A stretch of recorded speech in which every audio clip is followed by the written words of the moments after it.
తెలంగాణ బిడ్డ కూడా తెలంగాణ రాష్ట్రం కోసం పోరాటం చేసి సాధించుకున్నటువంటి తెలంగాణ అధికారంలోకి వచ్చినటువంటి బీఆర్ఎస్ పార్టీ, అంతకుముందు టీఆర్ఎస్ పార్టీ కేసీఆర్ నాయకత్వంలో అన్ని రకాలుగా కుటుంబ పాలనతో, అహంకారపూరిత పాలనతో, అవినీతి పాలనతో తెలంగాణ రాష్ట్రాన్ని అనేక రకాలుగా ఇబ్బందులకు గురి చేయడం జరిగింది. ప్రజలందరూ కూడా కేసీఆర్ పరిపాలనతో విసిగిపోవడం జరిగింది. మరి ఆ రోజు రాష్ట్రంలో మార్పు రావాలని ఆ రోజు ప్రజలు కోరుకున్నారు. ఆ నేపథ్యంలో కాంగ్రెస్ పార్టీకి ఓటు వేయడం జరిగింది.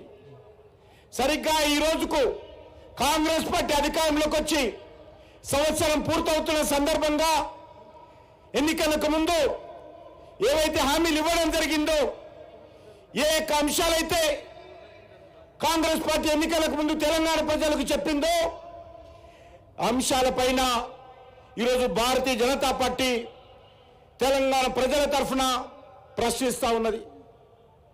కాంగ్రెస్ పార్టీ అధికారంలోకి వస్తే 100 రోజుల్లో 6 గ్యారంటీలు అమలు చేస్తామని 66 గ్యారంటీలు మరి అనేక రకాలుగా 420 హామీలు ప్రజలకు ఇవ్వడం జరిగింది. కానీ ఈరోజు ఈ యొక్క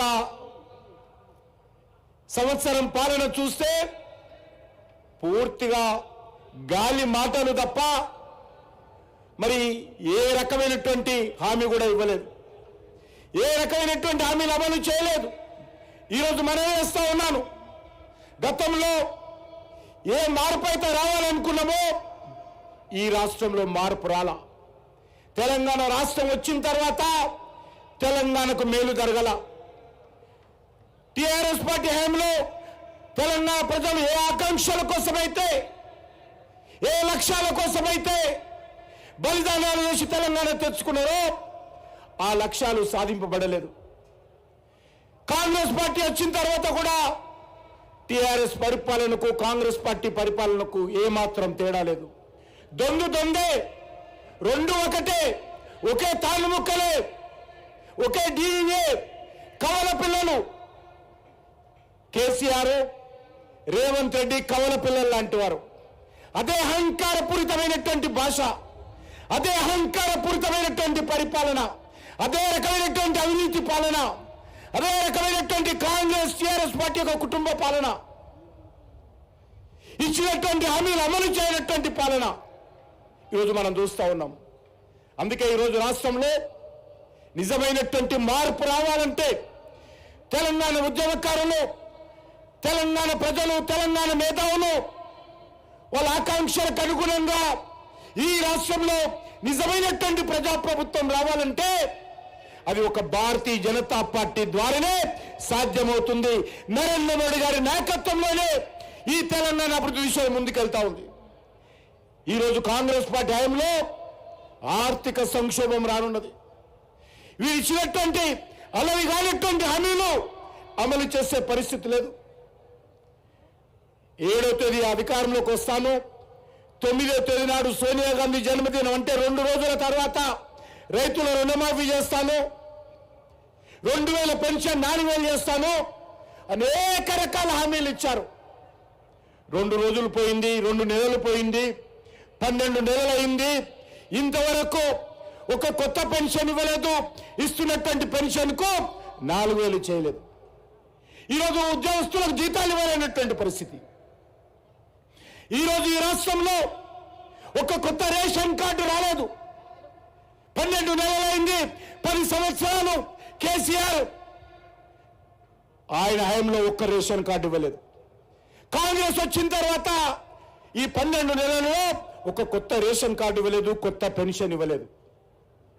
అందుకే మనం చేస్తా ఉన్నాను, ఈ రాష్ట్రంలో మార్పు రావాలంటే ఏ లక్ష్యం కోసమైతే త్యాగాలు చేశామో, ఏ లక్ష్యం కోసమైతే పోరాటాలు చేసి తెలంగాణ తెచ్చుకున్నామో ఆ మరవీర ఆకాంక్షలు, ఆ తెలంగాణ ప్రజల ఆకాంక్షలు నెరవేరాలంటే అది భారతీయ జనతా పార్టీతో సాధ్యమవుతుంది.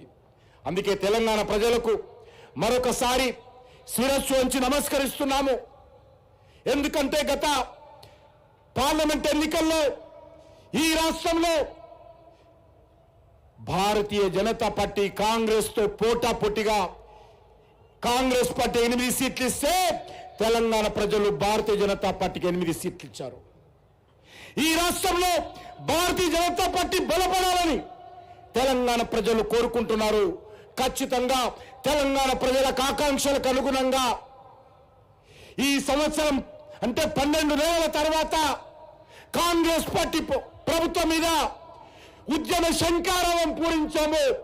ఖచ్చితంగా ఈ రాష్ట్రంలో కాంగ్రెస్ పార్టీ ప్రభుత్వాన్ని గద్దె దించే వరకు వచ్చే శాసనసభ ఎన్నికలు ఎప్పుడు జరిగినా భారతీయ జనతా పార్టీ జెండా ఎగరడమే లక్ష్యంగా ముందుకెళ్తాము.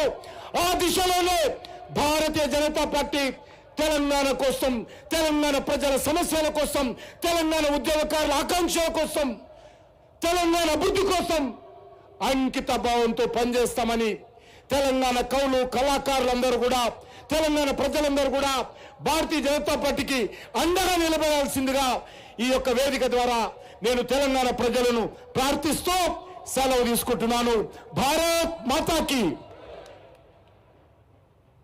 हरियाणा, महाराष्ट्र भारतीय जनता पार्टी जीतने के बाद पहले बार तेलंगाना आए हुए हमारा राष्ट्रीय अध्यक्ष महोदय श्री जेपी नड्डा जी से मैं अनुरोध कर रहा हूं इस विशाल सभा के संबोधित करने के लिए।